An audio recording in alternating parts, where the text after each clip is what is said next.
पहले आप लोगों को सुप्रभात छात्र एवं छात्रा। तो मैं आज आप लोगों को बतला दूं कि सबसे पहले आप लोगों को बतला दूं कि आज आप लोगों को हिंदी पढ़ाया जाएगा, ठीक है।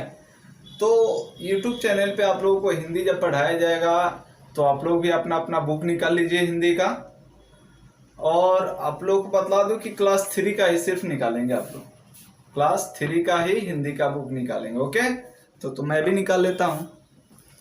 तो मैं देखता हूँ हिंदी, यहाँ पे हिंदी है, हाँ यहाँ पे नविका हिंदी है और इसका राइटर है मीरा चौहान और पूजा जैन जी, ठीक है। और इसका फर्स्ट मैं चैप्टर देखता हूँ क्या है। फर्स्ट चैप्टर है तुम भी ऊंचे बन जाओ। फर्स्ट चैप्टर यानी पार्ट 1 है तुम भी ऊंचे बन जाओ। इसका कहने का मतलब है कि तुम भी एक पर्वत की तरह ऊंचे बन सकते हो। अगर तुम्हारा वर्क अच्छा हो, अगर तुम्हारा कर्म अच्छा हो तो तुम भी उस पर्वत की एक छोटी सी पत्थर जैसे ऊंचा पर्वत बन जाता है। उसी प्रकार तुम भी एक जब जन्म लेते हो तो जब कोई बच्चा जन्म लेता है तो वो छोटा सा ही होता है। धीरे धीरे अपने कर्म के आधार पे बड़ा होते जाता है और अपनी एक अच्छी स्थान पोजीशन एक प्राप्त करता है, ओके। तो मैं चलता हूँ इस यानी चैप्टर यानी पाठ की तरफ, देखता हूँ इस कविता में क्या कह रही है कवि ने। चलिए, तो कहता है फर्स्ट जो कहता है, तो कहता है कि पर्वत कहता शीश उठाकर तुम भी ऊंचे बन जाओ। पर्वत कहता है शीश उठाकर तुम भी ऊंचे बन जाओ। सागर कहता है लहराकर मन में गहराई लाओ। समझ रहे हो क्या कहती है, उठ उठ गिर गिर तरल तरंग। भर लो अपने मन में मीठी मीठी मृदुल उमंग। पृथ्वी कहती धैर्य न छोड़ो। पृथ्वी कहती है धैर्य न छोड़ो, कितना ही हो सिर पर भार। नभ कहता है फैलो इतना, ढक लो तुम पूरा संसार।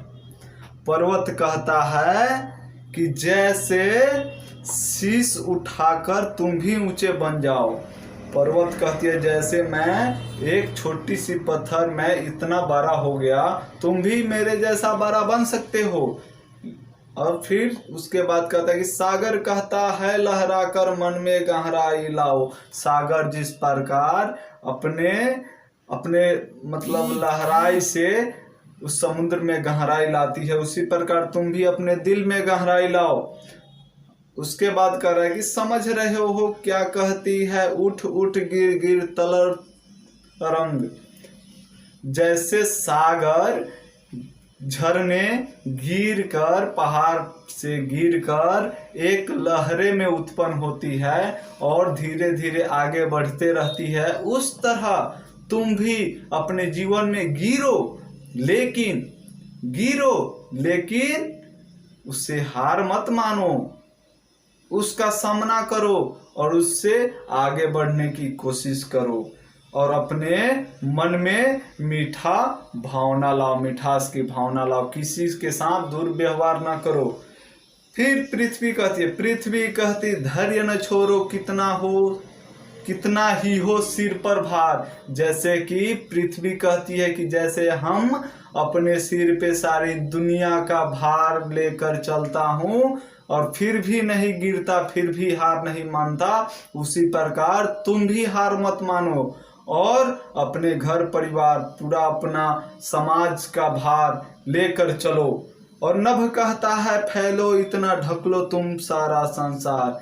जैसे नभ कहती है कि फैलो इतना फैलो, इतना वर्क करो, इतना परिश्रम करो ताकि पूरी दुनिया तुम्हारा हो जाए और तुम्हारा नाम का जय जयकार हो और तुम्हारे जिंदगी में कभी दुख नहीं हो, तुम्हारे समाज की दुखियों का सामना नहीं करना पड़े।